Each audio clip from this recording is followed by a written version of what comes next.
Derek ওয়ালকটের লেখা এ Far Cry from Africa কবিতাটা আজকে স্টার্ট করছি।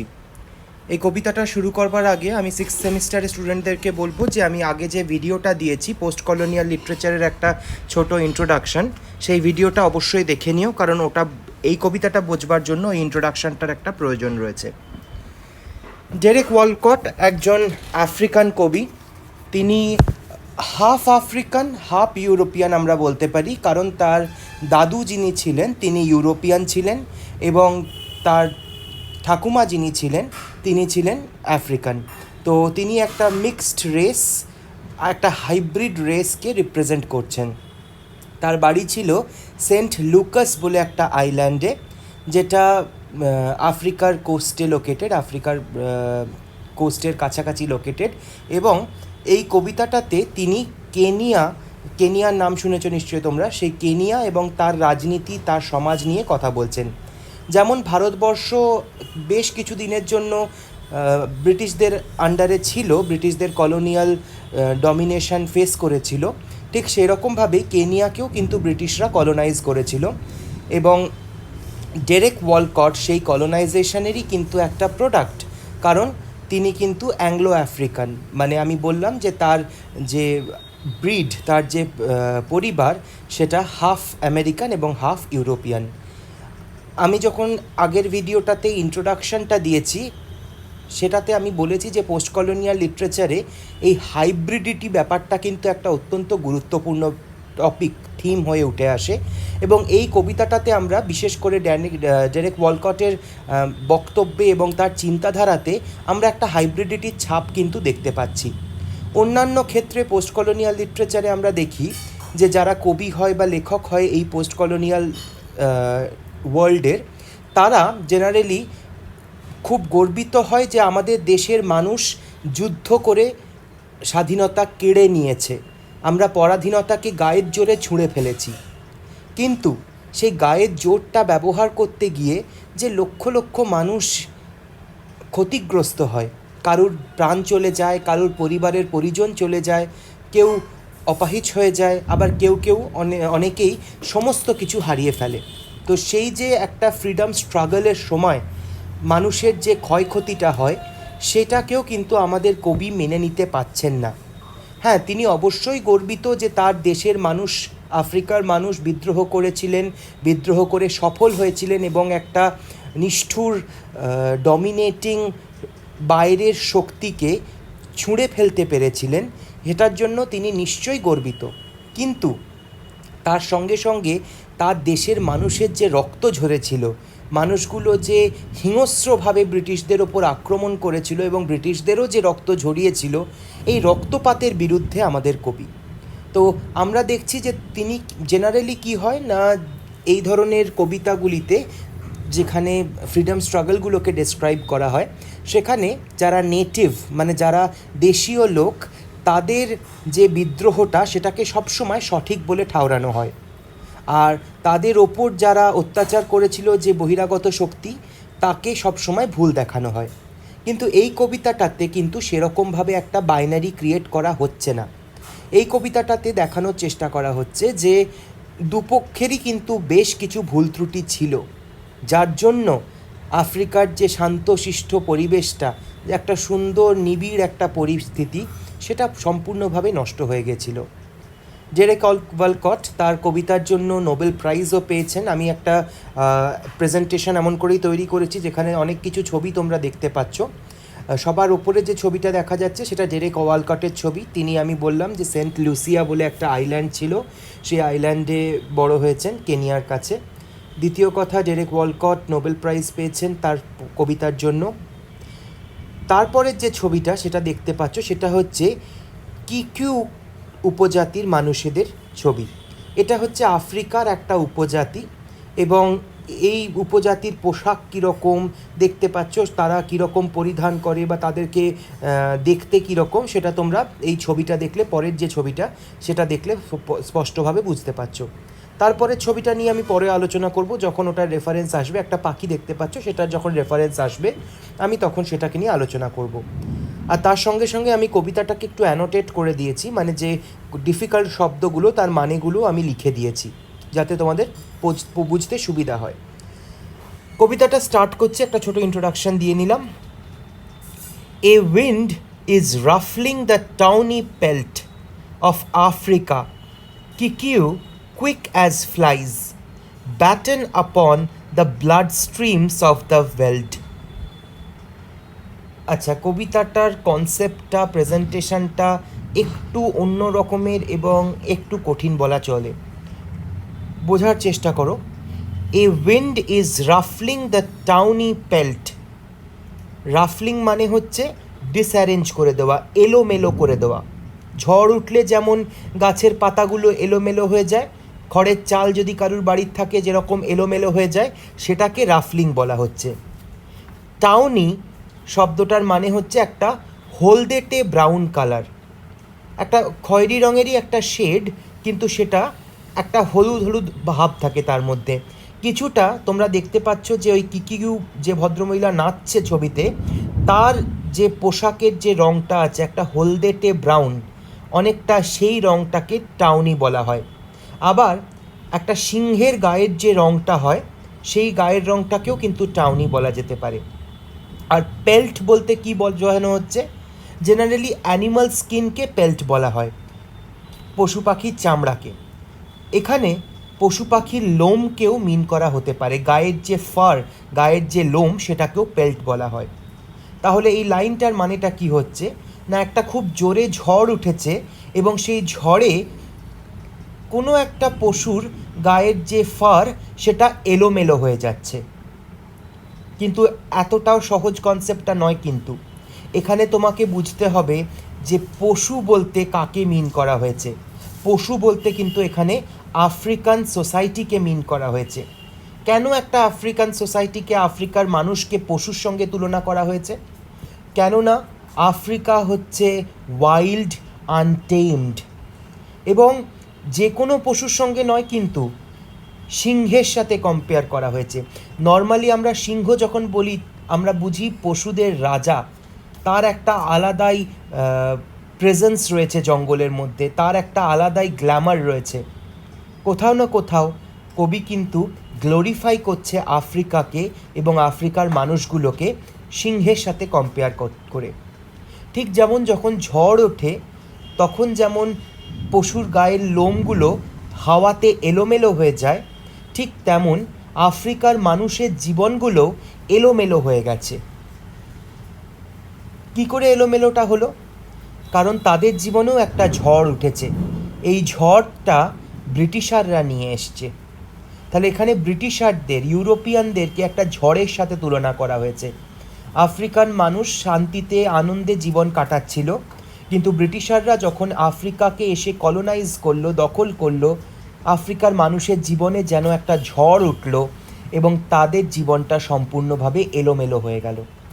তাহলে এই কবিতাটা প্রথম লাইনটা পড়েই বুঝতে পারছো যে এখানে প্রচুর ফিগার অফ স্পিচ ইউজ করা হয়েছে এবং মেটাফার, বেসিক্যালি মেটাফারের ওপর নির্ভর করে এই কবিতাটা দাঁড়িয়ে রয়েছে। এখানে অনেক মেটাফর ব্যবহার করা হয়েছে এবং এই মেটাফরগুলোকে স্পষ্টভাবে না বুঝতে পারলে কবিতাটাই কিন্তু মানেটা তৈরি হবে না, কবিতাটাই কিন্তু বোঝা যাবে না। তাহলে সবার আগে মেটাফরটা হচ্ছে উইন্ড, যেটা হচ্ছে ব্রিটিশারদেরকে মিন করা হচ্ছে। তারা যেন একটা ঝোড়ো হাওয়া, একটা দমকা হাওয়া হঠাৎ করে বাইরে থেকে এসে আফ্রিকার সাধারণ মানুষের জীবনগুলোকে এলোমেলো করে দিয়ে গেল। আর টাউনি পেল্ট, এটাও একটা মেটাফর ব্যবহার করা হয়েছে।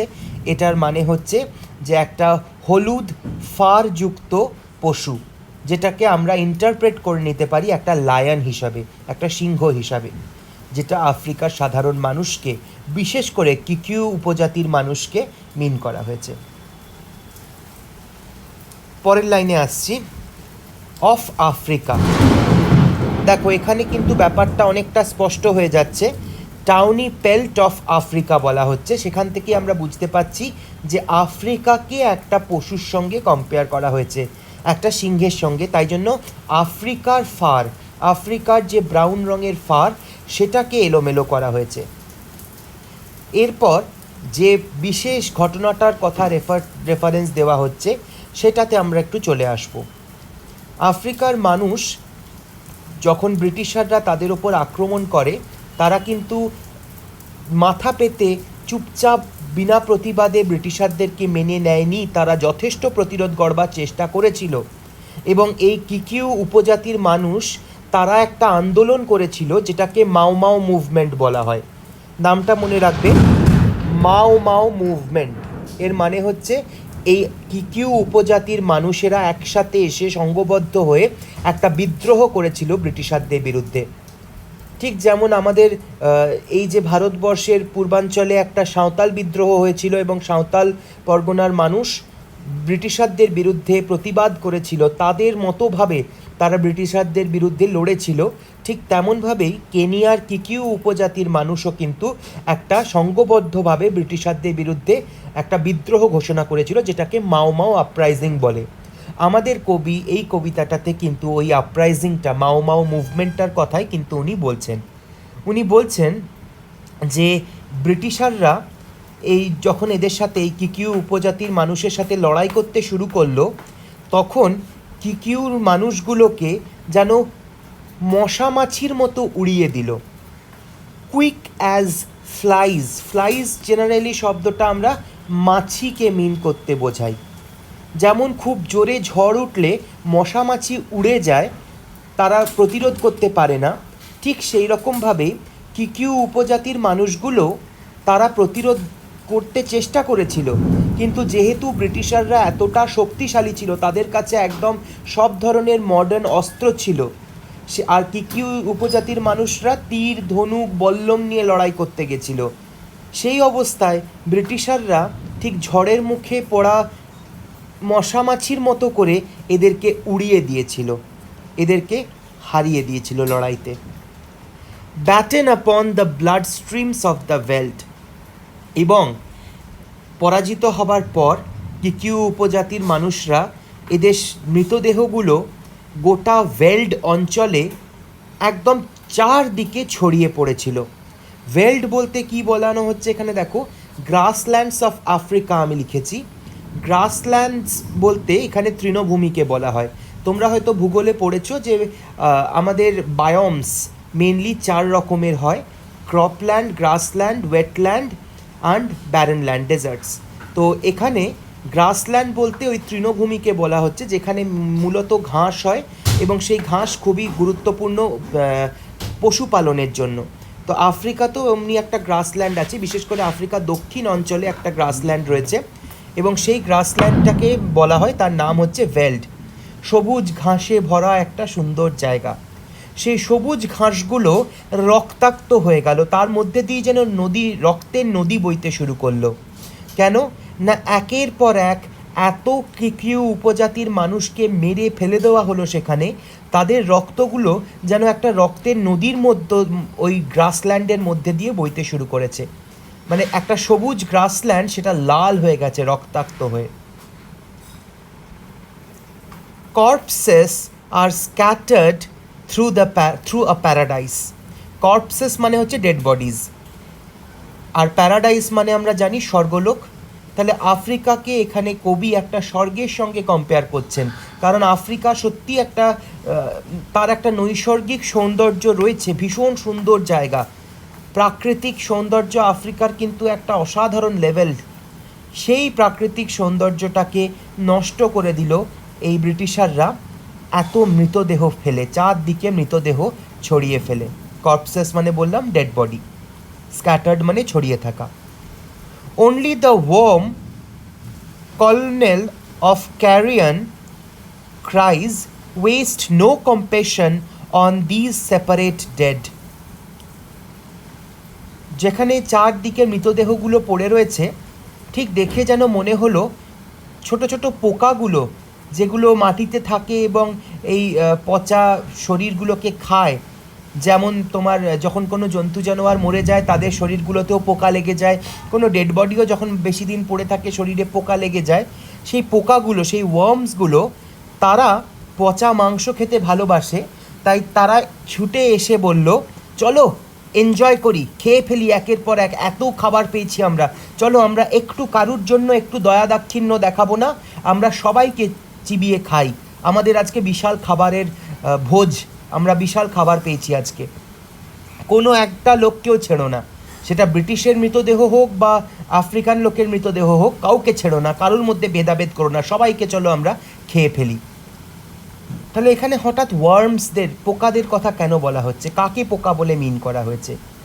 পোকা এখানে ওই যুদ্ধ পিপাসু মানুষগুলোকে বলা হয়েছে। যে ব্রিটিশাররা যুদ্ধটাকে শুরু করেছিল, যে ব্রিটিশাররা আফ্রিকানদের ওপর অত্যাচার করেছিল, তাদেরকে আমাদের কবি কীটপতঙ্গের সঙ্গে কম্পেয়ার করছে, যারা এতটুকু দয়া মায়া ছাড়া আফ্রিকার সাধারণ মানুষগুলোকে শেষ করে দিতে চাইছে। আফ্রিকার সাধারণ মানুষগুলোকে কোনো রকম সহানুভূতি না দেখিয়ে তাদেরকে মেরে ফেলছে। তাই এদেরকে কীটপতঙ্গের সঙ্গে, পোকার সঙ্গে কম্পেয়ার করছেন আমাদের কবি, এবং বলছেন যে পোকাটা এসে দাঁড়িয়ে বলল যে সবগুলোকে চিবিয়ে ফেলো, কাউকে ছাড়বে না। Statistics justify and scholars seize the salience of colonial policy. What is that to the white child hacked in bed, to savages expendable as Jews?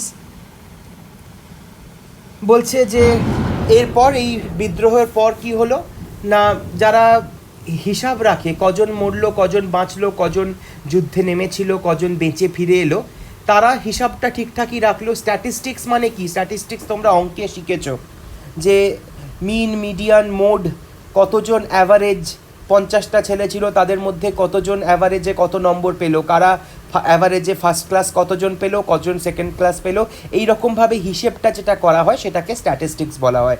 আমরা স্ট্যাটিস্টিক্সকে সাধারণ ভাষায় হিসাব নিকাশ বলে বোঝাতে পারি। তো এখানে বলছে যে হিসাব নিকাশগুলো যেগুলো খবরের কাগজে বেরোলো বা যেগুলো বইতে রেকর্ড করা হলো, প্রেস মিডিয়া যেগুলোকে নোট করলো, সেখানে তারা জাস্টিফাই করলো যে হ্যাঁ, এই বিদ্রোহটা একটা ভয়ঙ্কর বিদ্রোহ হয়েছিল, যেখানে বহু মানুষ ব্রিটিশদের বিরুদ্ধে লড়েছিল এবং সেই বিদ্রোহ করে তারা পরাজিত হয়েছিল, তারা জিততে পারেনি। এবং স্কলার্স যারা এগুলোকে নিয়ে পড়াশুনো করে, বিশেষ করে যারা ইতিহাসের স্কলার, যারা ঐতিহাসিক পড়াশুনো করেন, সেই ইতিহাসবিদরা তারাও এই অপরচুনিটিটাকে নিয়ে, সেই অপরচুনিটিটাকে সিজ করলো, মানে ধরে ফেললো, এবং সেটাকে ধরে নিয়ে তারা ওটাকে নিয়ে গবেষণা করতে শুরু করলো যে কী এমন কারণ ছিল যার জন্য কিকিউ উপজাতি লড়াই করতে নামলো, কী কারণ ছিল যে তারা পরাজিত হলো। তাহলে যারা এগুলোকে নিয়ে পড়াশুনো করবার, যারা এগুলোকে নিয়ে খবর তৈরি করে বিক্রি করবার, তারা নিজেদের কাজ নিজের খুশি মতো করে গেল। তারা আলোচনা করলো, তারা ক্রিটিসাইজ করলো যে এই সব ঘটনা ঘটেছে কলোনিয়াল পলিসির জন্য। ব্রিটিশরা আফ্রিকাতে এসে তারা যে পলিসিগুলো নিয়েছিল আফ্রিকাকে শাসন করবার, তারা যে সিদ্ধান্তগুলো নিয়েছিল, সেগুলোর মধ্যে কি খামতি ছিল, তার মধ্যে কি ত্রুটি ছিল, সেইগুলোকে নিয়ে এরা বিশ্লেষণ করতে বসলো, আলোচনা করতে বসলো, স্ট্যাটিস্টিক্স দিয়ে, নম্বর দিয়ে, ফিগার্স দিয়ে তারা বোঝাবার চেষ্টা করলো যে সত্যি কথাই অনেক খামতি ছিল ব্রিটিশ পলিসিতে, যার জন্য এই বিদ্রোহ এবং এত মৃত্যু হলো। কিন্তু এই যে পড়াশুনো, এই যে আলোচনা, এই যে রিপোর্ট ছাপা হলো, তাতে কি লাভের লাভ কিছু হলো? What is that to the white child hacked in bed? Hacked মানে টুকরো করে দেওয়া। এখানে দেখো একটা সত্যি ঘটনার কথা কবি বলছেন, যেটা ওদের দেশে সত্যি ঘটেছিল। একটি হোয়াইট চাইল্ড, হোয়াইট বলতেই তোমরা বুঝতে পারছো ব্রিটিশারদেরকে বলা হচ্ছে, ব্রিটিশ পরিবারের একটি বাচ্চাকে এই কিকিউ উপজাতির মানুষেরা আক্রমণ করেছিল। একটা বাচ্চা তো কিছু দোষ করেনি বা অপরাধ করেনি, সে নিশ্চিন্ত হয়ে বিছানায় ঘুমাচ্ছিল। কিকিউ উপজাতির লোকেরা ঘুমন্ত বাচ্চাটাকে আক্রমণ করে তাকে ফালা করে কেটে ফেলল। এই যে বর্বরতা, এই যে অসভ্যভাবে লড়াই করা, এটাতে কি কারুর কোনো লাভ হলো? এটাতে কি কোনো দেশ স্বাধীন হলো বা কোনো দেশের বিশাল কিছু জয়গান হলো? না ব্রিটিশাররা লাভবান হলো, না এই কিকিউ উপজাতির লোকেরা, মানে আফ্রিকার যারা নেটিভ লোক, তারা উপকৃত হলো। কারুরই কোনো লাভ হলো না, খালি একটা নিষ্পাপ শিশু বেঘরে প্রাণ হারালো। তো এখানে আমাদের কবি বলার চেষ্টা করছেন যে শুধুমাত্র যে ব্রিটিশারদের দোষ দিলেই হলো, তারা ভুল পলিসি করেছিল এবং সেই ভুল পলিসির জন্যই সাধারণ মানুষ মরেছিল, সাধারণ মানুষের কষ্ট হয়েছিল, তা নয়। কিকিউ উপজাতির লোকেদেরও কিন্তু সমান দোষ ছিল। তারা না বুঝে না জেনে ঠিকভাবে প্রস্তুতি না নিয়ে এতটা রক্তপাত করে ফেলল, নিজেদের প্রাণেরও বলি দিল এবং ব্রিটিশারদেরকেও হত্যা করলো। এই যে রক্তপাত, এই যে ধ্বংসলীলা, এর বিরুদ্ধে কবি প্রতিবাদ করছেন। তিনি একজন আফ্রিকান হওয়া সত্ত্বেও তিনি কোনোভাবেই আফ্রিকার মানুষের এই রক্তপিপাসাকে জাস্টিফাই করতে পারছেন না। তার মতে কোনো প্রয়োজনই ছিল না এইরকমভাবে রক্তপাত করার। বিশেষ করে যারা ইনোসেন্ট মানুষ, যাদের কোনো দোষ ছিল না, সেই লোকেদেরকে মেরে ফেলা, একটা ছোট বাচ্চাকে মেরে ফেলা, এই কথাগুলো কবি মেনে নিতে পারছেন না। তাই তিনি লাস্ট লাইনে বলছেন, to savages expendable as Jews. Savage বলতে কাদেরকে বুঝি? যারা আনসিভিলাইজড, যারা বর্বর। আজকালকার দিনে আমরা যদি আনসিভিলাইজড কাকে বলি, তার মানে হবে যে সে পড়াশুনো জানে না, তার কোনো কালচার নেই, অসভ্য, বর্বর। কিন্তু তখনকার দিনে স্যাভেজ শব্দটার কিন্তু একটা আলাদা মানে ছিল। স্যাভেজ শব্দটা জেনারেলি ইউরোপিয়ান লোকেরা ব্যবহার করত এই আফ্রিকান লোকেদেরকে মিন করবার জন্য। অনেক সময় কিন্তু তারা আমাদের ভারতবর্ষের সাধারণ মানুষকেও স্যাভেজ বলে ডেকেছে, বর্বর বলে ডেকেছে। কেন না, আমাদের পোশাক পরিধান, ব্যবহার, আমাদের আদব কায়দা, এগুলো তাদের থেকে অনেকটাই আলাদা রকমের ছিল। তারা আমাদের আদব কায়দাগুলো বুঝতে পারতো না এবং ভাবতো যে আমাদের আদব কায়দাগুলো হচ্ছে বর্বরের মতো, আমাদের আদব কায়দাগুলো মোটেও ভালো নয়। সেগুলোকে ক্রিটিসাইজ করবার জন্য, সেগুলোকে প্রত্যাখ্যান করবার জন্য এরা আমাদের স্বভাব চরিত্র আদব কায়দা সেগুলোকে স্যাভেজ বলে ডাকতো। আফ্রিকার মানুষেরও, ইন্ডিয়ার মানুষেরও এরকম, বা যারা নর্থ আমেরিকার যারা অরিজিনাল নেটিভ লোক ছিল, রেড ইন্ডিয়ান, তাদেরও এই যে যারা উপজাতির মানুষ ছিল, বিভিন্ন দেশ যেগুলোকে ব্রিটিশরা দখল করেছিল, সেই উপজাতির লোকগুলোকে অপমান করা হতো স্যাভেজ বলে। আমাদের কবি বলছেন যে সত্যি তো, এই যে স্যাভেজরা, যাদের অবস্থা জিউদের মতো, যাদের অবস্থা ইহুদিদের মতো, সেই স্যাভেজদের কি কোনো লাভ হলো এটা করার পর, এই বাচ্চাটাকে মেরে দেওয়ার পর? বা ইউরোপিয়ানদেরই কি কোনো লাভ হলো? শুধুমাত্র তো হত্যা আর ধ্বংস হলো, লাভের লাভ তো কিছুই হলো না, ফায়দা তো কিছুই পাওয়া গেল না। আচ্ছা, ইহুদিদের সঙ্গে কেন তুলনা করা হচ্ছে?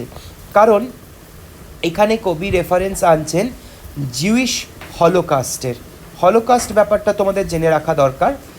যখন দ্বিতীয় বিশ্বযুদ্ধ চলছে, হিটলার যখন জার্মানির ডিকটেটর হিসাবে বসে রয়েছেন, জার্মানির মসনদে বসে রয়েছেন, তখন হিটলার কি করলেন, তাই তিনি বললেন যে আমাদের দেশের যারা আর্য রয়েছে, ওদের দেশেরও কিন্তু মূল পপুলেশন আর্য, তাই আমাদের দেশে যারা আর্য রয়েছে তারাই আসল মানুষ, এবং যারা ইহুদি রয়েছে তারা সবাই গদ্দার, তারা সবাই খারাপ লোক, তাই জন্য আমি ইহুদিদেরকে হত্যা করব বলে লক্ষ লক্ষ ইহুদিদেরকে তাদের বাড়ি থেকে ধরে নিয়ে আসা হলো এবং কনসেন্ট্রেশন ক্যাম্পে নিয়ে গিয়ে তাদেরকে হত্যা করে দেওয়া হলো।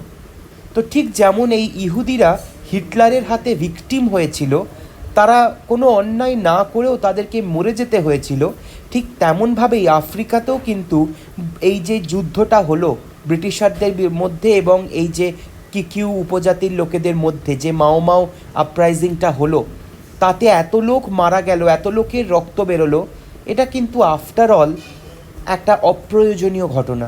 এটার কোনো প্রয়োজন ছিল না, এটার কোনো লাভ বা দরকার কিছুই ছিল না। এটা হলো প্রথম স্ট্যান্জাটা। দ্বিতীয় স্ট্যান্জায় কবি বলছেন, threshed out by beaters the long rushes break in a white dust of ibises whose cries have wheeled since civilization's dawn from the parched river or beast teeming plain. আবার একটা খুব কমপ্লিকেটেড আইডিয়া এখানে। আইডিয়াটা যেটা দেওয়া হচ্ছে, একটা শিকারে যাওয়ার আইডিয়া দেওয়া হচ্ছে। যখন কিকিউ উপজাতির লোকেরা শিকার করতে যেত, আবার আমি বলছি ছবিটাকে একবার দেখে নাও, কিকিউ উপজাতির লোকেদের কেমন দেখতে ছিল, কীরকম পোশাক ছিল। তারা এক ধরনের একটা ঢোল বাজাতে বাজাতে যেত এবং খুব জোরে জোরে পাগুলো মাটিতে ঠুকতো, যাতে ওই ঢোলের আওয়াজ শুনে এবং পায়ের ওই তাল বা ছন্দ শুনে জঙ্গলের মধ্যে, ওই আমি তো বলেছিলাম ওদের ওখানে গ্রাসল্যান্ড হচ্ছে, তৃণভূমি, তো সেই যে গ্রাসল্যান্ড রয়েছে সেইখান থেকে যে জন্তু জানোয়ারগুলো লুকিয়ে রয়েছে ঘাসের মধ্যে, তারা যেন ভয় পেয়ে বেরিয়ে আসে, এবং ভয় পেয়ে তারা বেরিয়ে আসলেই সঙ্গে সঙ্গে এরা তীরধনুক নিয়ে আক্রমণ করতো এবং ওই জন্তু জানোয়ারদেরকে মেরে ফেলতো। মানে এই যে কিকিউ উপজাতির মানুষ, এরা কিন্তু প্রথম থেকেই রক্তপাতে বিশ্বাসী।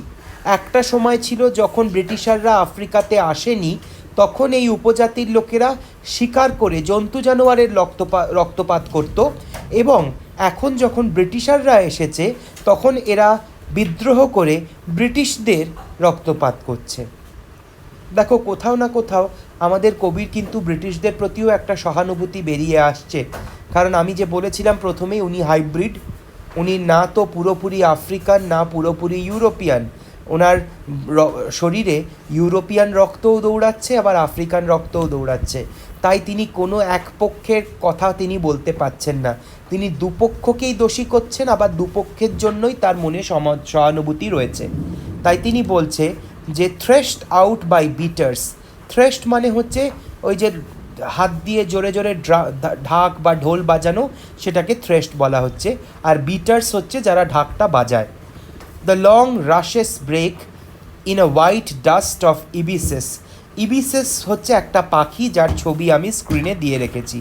তোমরা দেখতে পাচ্ছ তৃতীয় ছবিটা যেটা স্ক্রিনে রয়েছে, সেটা হচ্ছে একটা ইবিস, অনেকটা আমাদের বক পাখির মতো দেখতে। এই পাখিটা আফ্রিকাতে বহু হাজার বছর ধরে পাওয়া যায়, এবং এই পাখিটাকেই মূলত কিন্তু শিকার করা হয়, এই পাখিটার মাংস শিকার করে খায়।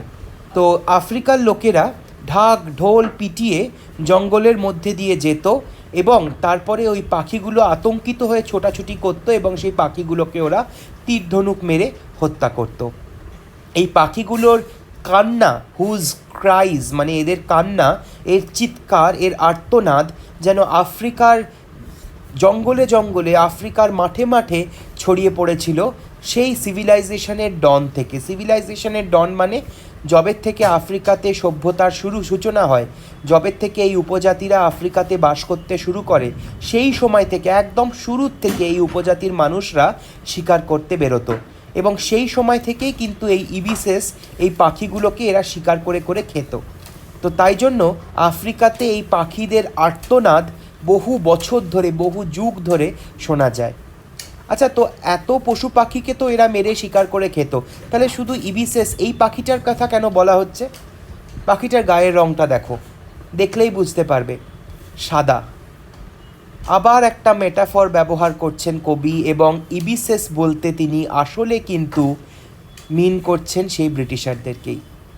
মানে এখানে ঠিক যেমন ওই অসহায় পাখিগুলো আর্তনাদ করতো, ছটপট করতো, এবং এই কিকিউ উপজাতির লোকেরা ঢাক ঢোল বাজিয়ে তীরধনুক নিয়ে ছুটে যেত এই পাখিগুলোকে মেরে ফেলবার জন্য, ঠিক তেমন যখন মাও মাও বিদ্রোহ হয়েছিল, মাও মাও আপরাইজিং হয়েছিল, তখন এই উপজাতির লোকগুলো কিন্তু গিয়ে ব্রিটিশারদেরকে, যাদের গায়ের চামড়াটাও সাদা রঙের, যাদের গায়ের চামড়াটাও অনেকটা ওই ইবিসেস পাখিটার মতো, সেই মানুষগুলোকে আক্রমণ করেছিল, এবং সেই মানুষগুলোকে হত্যা করবার চেষ্টা করেছিল, এবং বহু ইংরেজ মারা গেছিল এই যুদ্ধটাতে। শুধুমাত্র যে আফ্রিকান মারা গেছিল তা নয়, বহু ইংরেজও মারা গেছিল। তো কবি যেটা বোঝাবার চেষ্টা করছেন যে হত্যা করার অভ্যাস বা রক্তের পিপাসা আফ্রিকান উপজাতিগুলোর মধ্যে নতুন কোনো ব্যাপার নয়, এটা বহু বছর ধরে, বহু যুগ ধরে রয়েছে, এবং এককালে এটা পশু পাখিকে মেরে শান্ত হতো এই রক্তের পিপাসা, এবং এখন এটা ব্রিটিশারদেরকে মেরে ব্রিটিশদের রক্ত ঝরিয়ে শান্তি আনন্দ পায়। From the parched river or the beast taming plain. Parched মানে ড্রাই, শুকনো নদীটার পাশ থেকে কখনো কখনো পাখির কান্না আর্তনাদ ভেসে আসতো, আবার কখনো কখনো উপত্যকাগুলো থেকে, প্লেন ল্যান্ডগুলো থেকে। বিস্ট টেমিং প্লেন মানে কি? বিস্ট মানে হচ্ছে পশু পাখি, টেমিং বিশেষ করে যেগুলো ওয়াইল্ড অ্যানিমাল সেগুলোকে বিস্ট বলা হয়, আর টেমিং মানে হচ্ছে বশ মানানো, মানে জঙ্গলি জন্তু জানোয়ারগুলোকে বশ মানাবার জন্য তাদের ওপর আক্রমণ করতো আফ্রিকানরা। সেই যে যখন তাদের ওপর আক্রমণ হতো, তাদের যে কান্না, তাদের যে যন্ত্রণা, ছটপট করে আর্তনাদ, সেটাকে এখানে রেফার করা হয়েছে, এবং কম্পেয়ার কিসের সাথে করা হচ্ছে?